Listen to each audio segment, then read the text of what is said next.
So what this is here is coal and glisonite side by side. This right here is glisonite, and this right here is anthracite coal. Maybe it's uh, it's glisonite as well, but this is for a fact glisonite right here. Um, Glisonite is mostly found in Utah. However, glisonite is also found elsewhere in smaller pockets. Um, Glisonite is typically found around fault lines, so is coal. Coal is usually found. That's why you usually have coal in the mountains, and rarely it's found near the coast. Um, but all of this is actually from offshore Brighton Beach and Coney Island. But in fact, there actually is a fault line there, and it actually recently, over 100 years ago, it had a pretty significant earthquake, a 5.5, I believe, in 1885, in 1880s, yeah, in the 1880s, a 5.3 earthquake hit just offshore Coney Island by about 1 mile, caused quite a bit of damage. And that fault line is why we have coal naturally occurring off Brighton Beach and Coney Island in Brooklyn. And so after Hurricane Sandy, when they were dredging up sand, they struck that coal seam, took a lot of the coal up, and not just coal, but other metamorphic rock, including glisonite, bitumen, and perhaps even maybe some graphite, hopefully, but I haven't been able to find it yet. So what I thought was graphite is actually glisonite because it has a very tarry smell to it.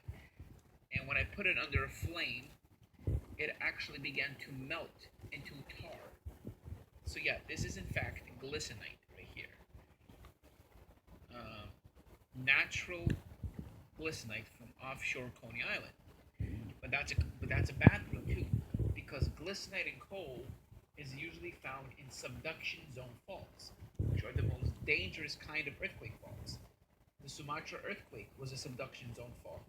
The Lisbon earthquake was a subduction zone fault, and that's why you had a tsunami because the land was pushed up.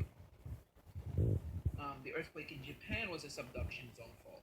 Cascadia is a subduction zone fault. And even the fault line off Coney Island is a subduction zone fault.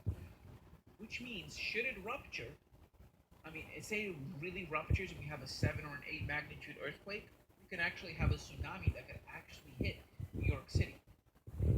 That is a real possibility, and it's thanks to these little guys that I actually recognize the danger of what could actually happen in New York City.